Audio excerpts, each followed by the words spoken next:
today? Doing well. Thanks for having me, man. Thanks for coming on for our interview. You got it. Get it going. Good day. You know, the weather's been good for about 3 straight months in Michigan, which doesn't happen very You often. talked about your time here at Adrian. A lot of work put in. Go back to no victory without work. A lot of work had to be put in to get us to where we are now, to get us to this highest enrollment, highest number of freshmen, incoming freshmen, year after year, it seems. Yeah. When did it feel that all that work paid off? So my answer will probably surprise you on this, but my answer is never. Never. It's never felt like it's paid off. I've never felt like job is done, or we've succeeded, or we've arrived, or put it on cruise control. I think that I just am sort of put together to feel like there's always one more mountain that's a little bit higher to climb, and until I climb that one, I won't feel like I've climbed anything.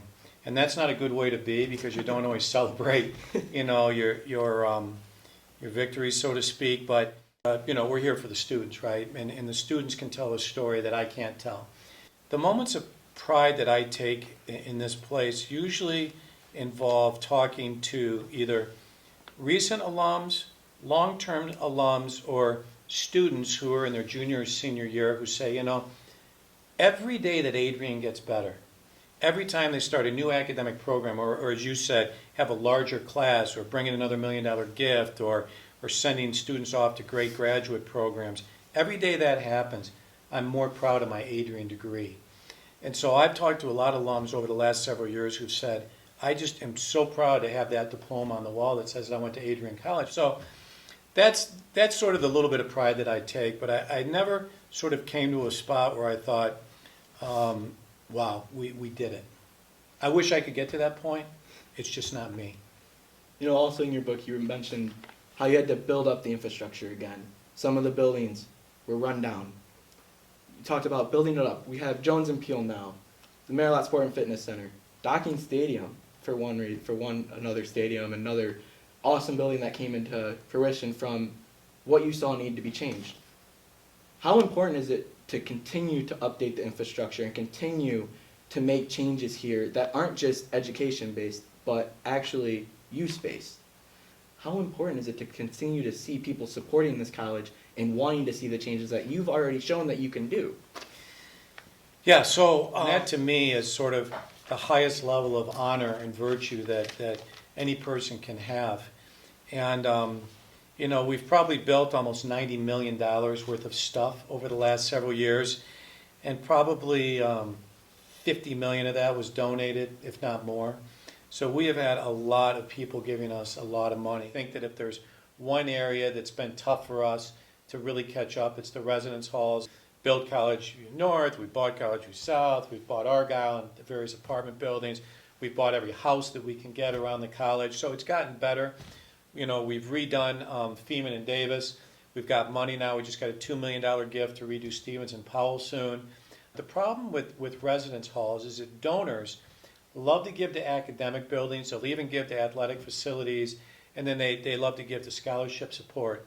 But when you approach somebody about, you know, giving to bathrooms on the 3rd floor of the new dormitory, it just doesn't have a whole lot of sex appeal, you know what I mean? Let's be honest. And so it's really hard to raise money for that. So, but we're going to keep pushing and we're going to get it done. But that'll be the next great challenge, or the residence halls. The other thing that I want to say about that, though, is that I spend a lot of time, what I call getting in the head of a college kid, and maybe even a high school senior, and I think, what's their reality like? How do they think? And what would make them want to come to Adrian when there's so many other colleges and universities out there? I mean, obviously we're not in New York, we're not in LA. I mean, we're in Adrian, there's a lot of cornfields around. I mean, you've got to make a decision to come here. And I really believe that facilities speak. And I think that when students get out of their car and see everything from pink flowers that are beautiful and that don't have weeds growing in them, to walking into Peel and Jones and seeing kind of the fountain ball just rolling around, you know, hydraulically on the water, that they, almost on a subconscious level, might say, you know what, this is a school that cares. This is a school that pays attention to details. And if they pay attention to the details around the flowers and the fountains, I bet they pay attention in the classroom as well to having good professors and providing a good education. And I think we do. So, yeah, that's one of the big reasons why we've really hit facilities hard. What's your favorite facility on campus? Favorite facility? Well, I guess I would have to say that on the academic side of the street, it's the lobby over in Peel. That's a very Love that. beautiful lobby. Yeah, that came out better than I thought it would. I do actually also love the theater in Downs, maybe because it's the oldest building on campus. On the other side of the street, you probably think I'm going to say Docking Stadium, but I'm actually a hockey guy, so no, I think I'm pretty comfortable in the hockey rink. Thank you for being on our interview with us. It was a pleasure to have you. I wanted to say thank you again. Oh, thanks for having me. We're going to see where Adrian College will go. All right, you're going to be right here in the front row seat, so enjoy it. You're right there with us. Thank you. All right, buddy.